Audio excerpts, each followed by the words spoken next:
You shouldn't have seen that, she said softly, yet she didn't stop. The helicopter blades cut through the morning mist as Finn Mercer gazed down at Thorn Valley, a remote location deliberately chosen for its natural obscurity.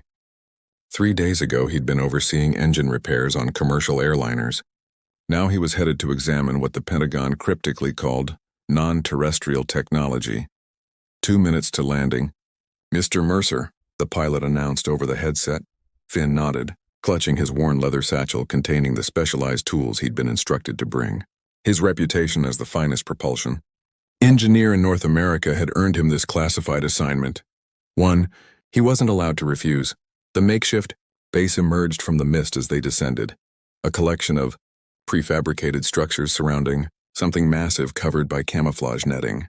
Armed guards patrolled the perimeter while scientists in white coats hurried between buildings.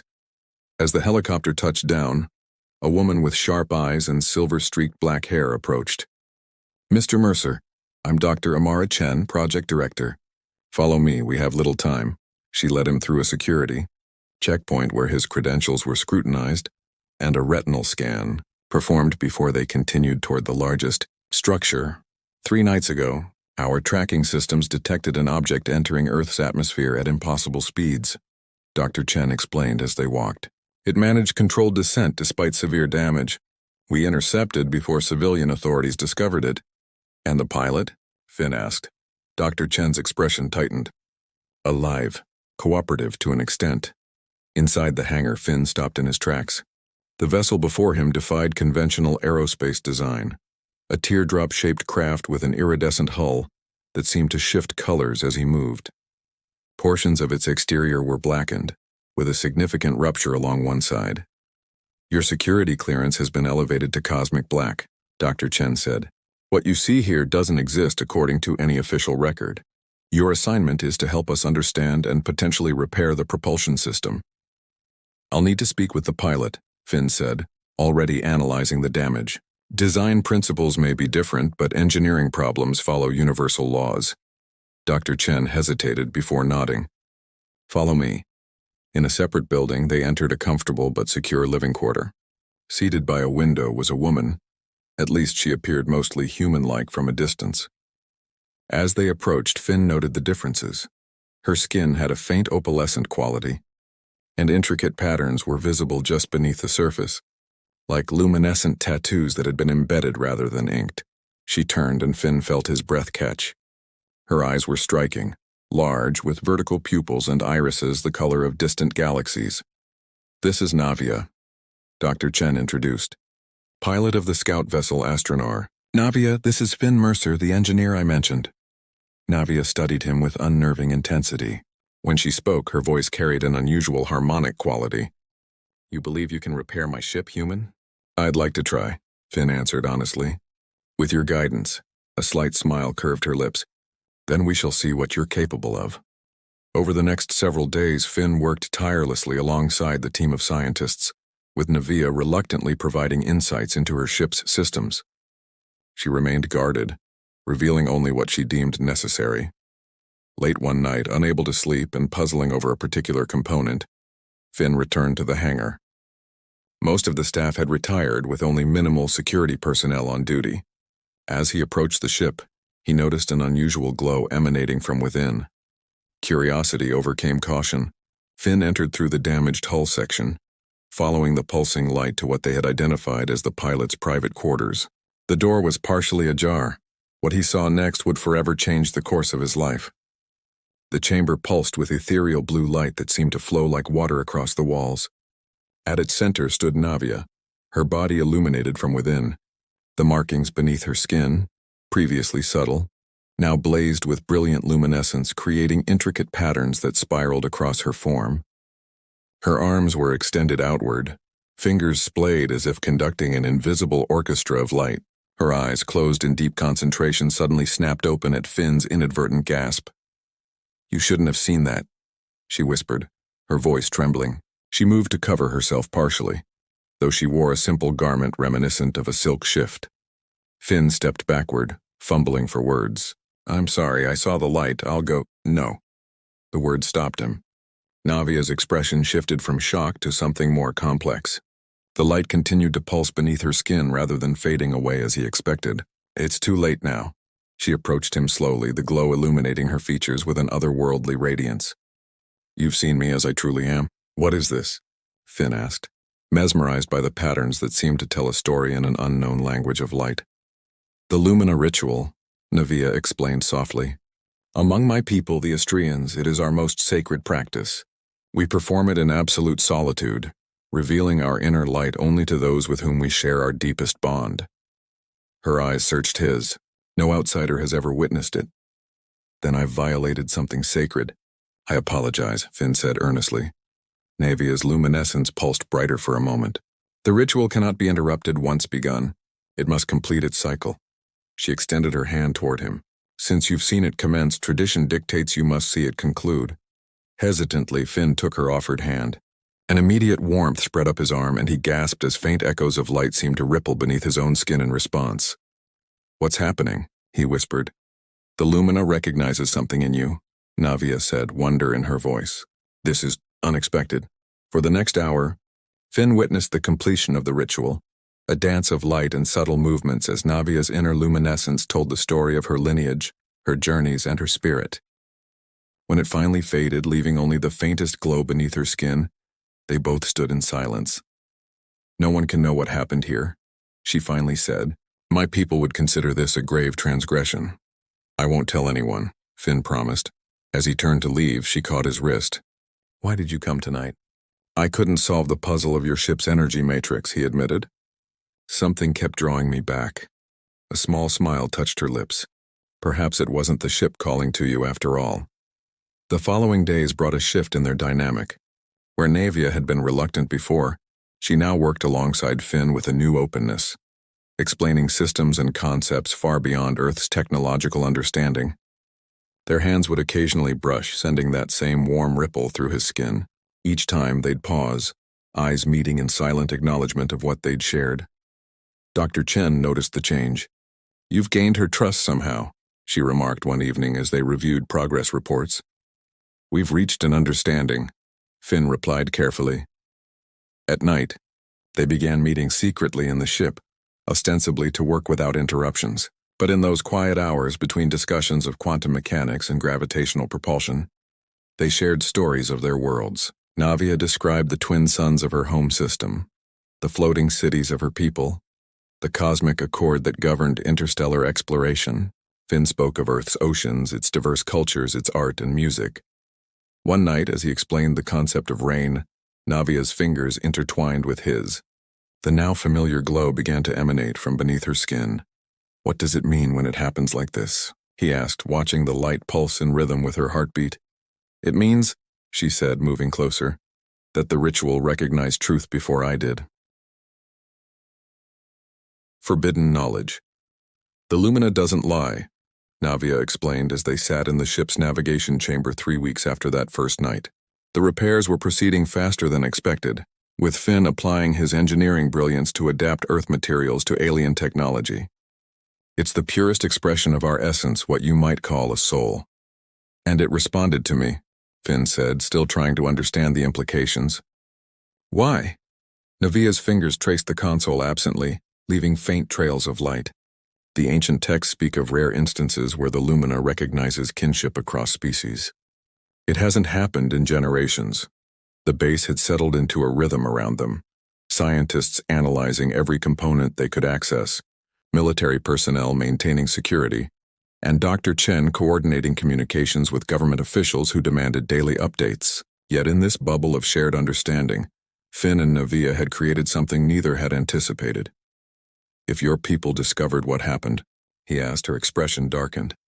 The punishment for revealing the Lumina to outsiders is severance, cutting the connection to our collective consciousness. Eternal isolation. Her voice dropped to a whisper. But they would punish you more severely as the contaminator. And if your ship becomes fully operational, I'm expected to return immediately with my reconnaissance data. Her eyes met his. That was my mission before the solar flare damaged my shields. The implications hung between them. Each repair brought her departure closer, or potentially their discovery. Later that evening, Colonel Vance, the military liaison, cornered Finn outside the mess hall.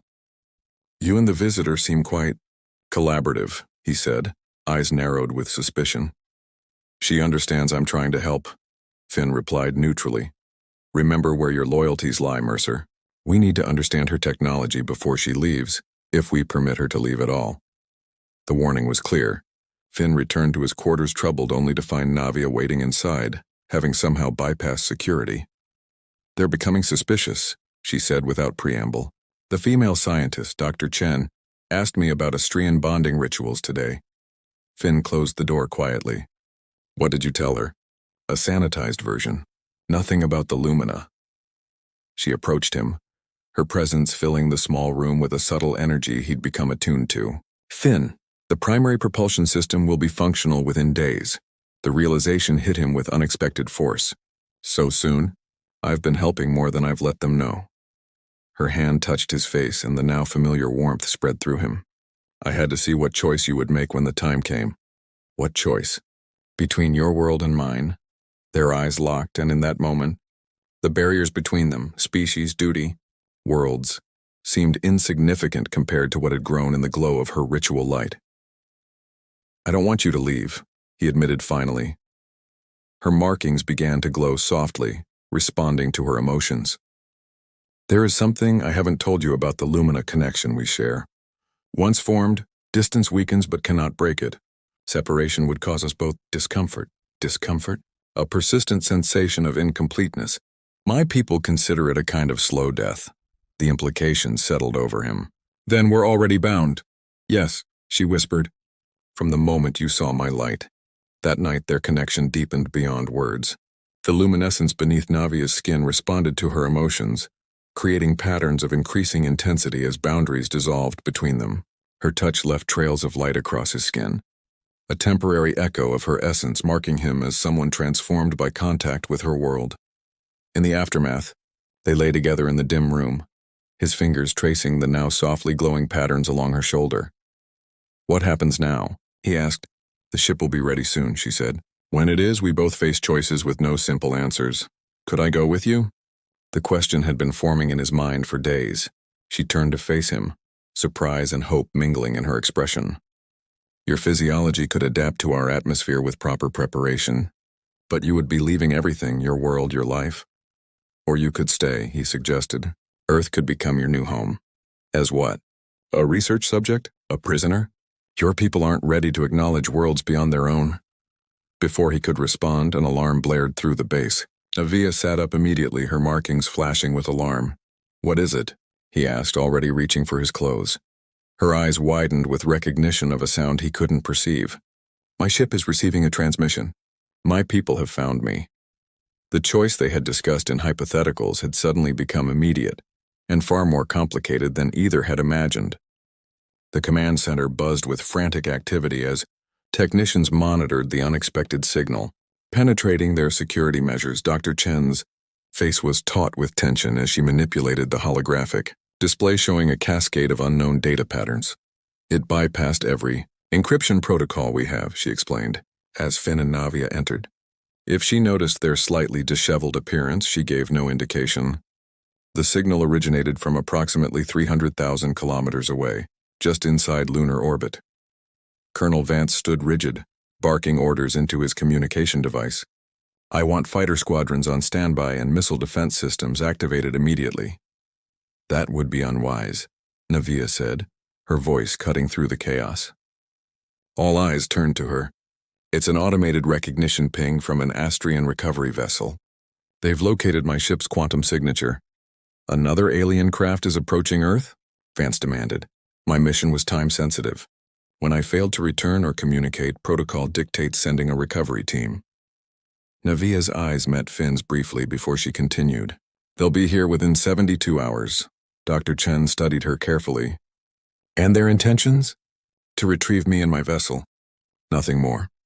Navia maintained perfect composure, though Finn could detect the subtle intensification of her markings glow beneath her clothing, a sign of her distress visible only to him.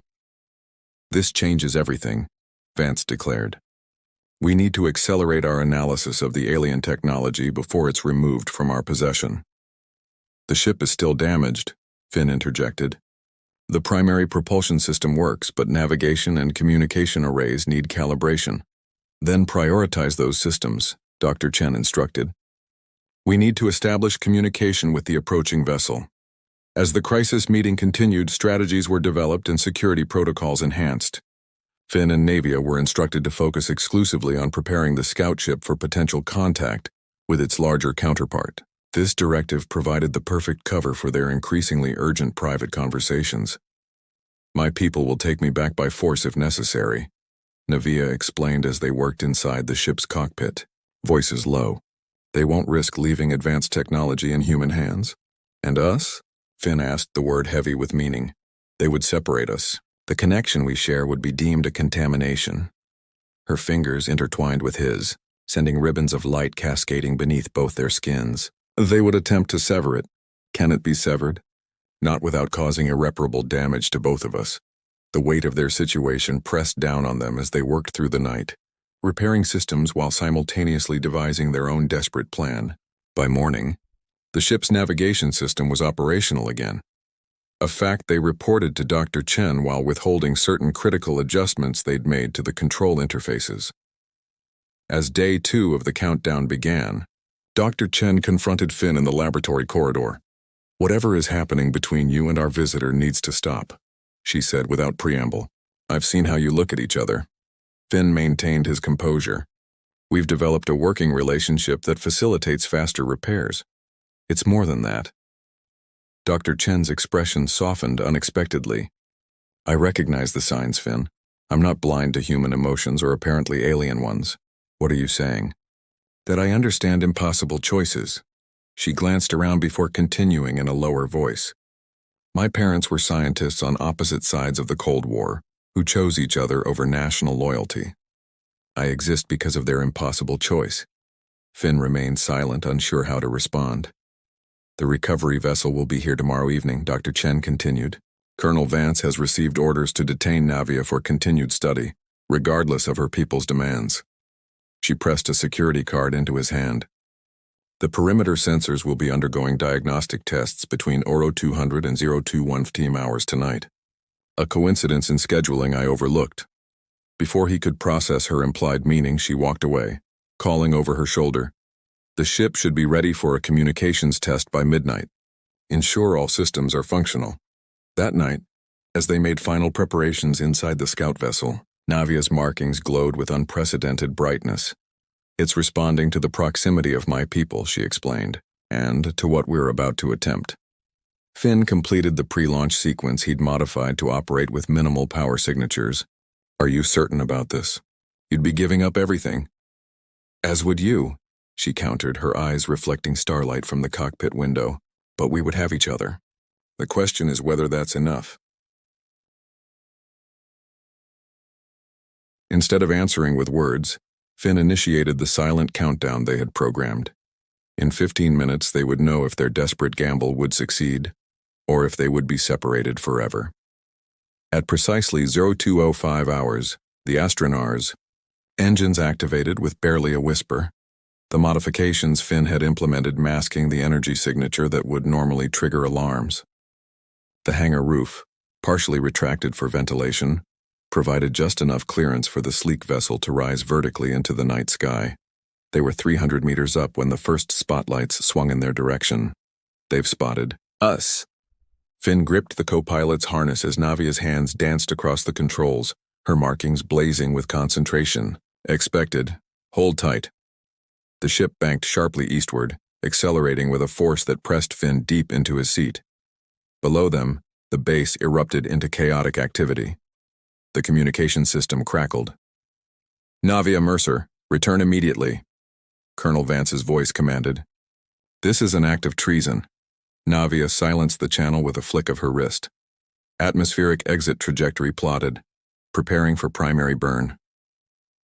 The valley fell away beneath them as the ship climbed at an impossible angle, the stars growing brighter as the atmosphere thinned. Finn watched Earth's curvature emerge on the horizon, his first and possibly last view of his home planet from space. Then the radar warning system activated, its alarm piercing the cockpit. "Military interceptors," Navia announced calmly. 4 aircraft, ascending rapidly. Can they catch us? Not once we initiate the quantum drive, but they could damage our stabilizers during atmospheric transition. Her eyes met his briefly. I need to focus on the escape trajectory. Take the defensive controls. Finn moved to the secondary console, where Navia had reconfigured the interfaces for human operation. The pursuing jets appeared as red indicators on the tactical display, closing rapidly. I won't shoot them down, he said firmly. No need. Use the gravitational pulse, the blue sequence. It will disrupt their guidance systems temporarily, without harming the pilots. Finn's engineering mind quickly grasped the sequence. As the first missile lock warning sounded, he activated the pulse. On the display, the pursuing craft scattered like leaves in a windstorm, their organized formation dissolving into chaos. Clear path, he reported, initiating quantum transition in 5 seconds. Navia's markings pulsed in rhythm with the ship's core as she synced with its control systems. 4, 3. The communication system suddenly reactivated itself.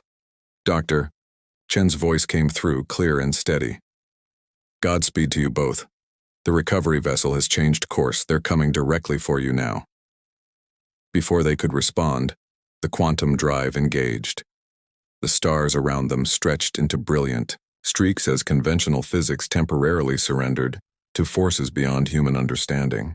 Finn's last glimpse of Earth vanished as reality itself seemed to fold around them. When normal space reasserted itself moments later, they were beyond the moon's orbit. Ahead, a massive vessel that dwarfed their scout ship hung against the star field, the Astrian recovery craft. They're hailing us, Navia said, her expression unreadable. What will you tell them? Her markings dimmed slightly as she considered. The truth. Our ship was damaged. You helped repair it. During that time, we experienced the Lumina connection. Will they understand? Understanding and acceptance are different matters. She activated the response channel and began speaking in her native language, a melodic flow of sounds that made the ship's lights flicker in resonance. The exchange continued for several minutes, occasionally growing heated. Finn watched Navia's markings fluctuate between brilliant flares and subdued pulses as the conversation progressed. Finally, she closed the channel, turning to him with eyes that shimmered with emotion. The Council will grant you provisional status as my bonded companion, she said. It's unprecedented, but the evidence of our Lumina connection is irrefutable. You'll be the first human to visit our home system. Relief flooded through him. So we can stay together? Yes, though not without challenges. You'll need physiological adaptations to survive comfortably in our atmosphere, and you'll be studied, much as I was on your world. As long as the scientists have better bedside manner than Colonel Vance, Finn joked, the tension of their escape finally breaking. Navia smiled, her markings creating patterns he now recognized as expressions of joy. There's more. They're curious about human engineering perspectives, especially after seeing how you modified Astrian technology. They're offering you a position in our science academy. As their scout ship docked with the massive recovery vessel, Finn took one last look at the distant blue planet that had been his only home. What he was leaving behind, family, friends, career, weighed heavily, yet the path ahead with Navia called to him more strongly. No regrets? She asked softly, sensing his thoughts. None, he answered, taking her hand. The now familiar glow passed between them, brighter than ever before. My home is with you now. 6 months later, Finn stood on the observation deck of the floating city of Luminara, watching the twin suns of the Astrian system set in a spectacular display of color. His body had adapted well to the atmospheric adjustments, and his mind had embraced the challenges of understanding technologies centuries beyond Earth's development. Behind him, the door whispered open as Navia entered, her ceremonial robes flowing around her as she approached. The Council has reached their decision, she announced, her markings pulsing with barely contained excitement. They've approved our petition. Finn's heart leaped. They're allowing it? Yes. We leave next cycle with a diplomatic mission to Earth. You'll be returning home, as an official Lustrian ambassador. He pulled her into an embrace, their markings.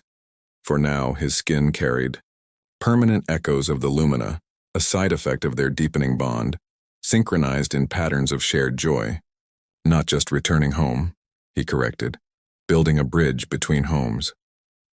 As the last light of the twin suns faded, they stood together at the threshold of a future neither could have imagined that fateful night in a misty valley on Earth, when a human engineer had witnessed something he shouldn't have seen, and an alien woman had chosen not to stop him from seeing it. Some boundaries they had learned existed only to reveal what lies beyond them, and some lights once shared could never truly be hidden again.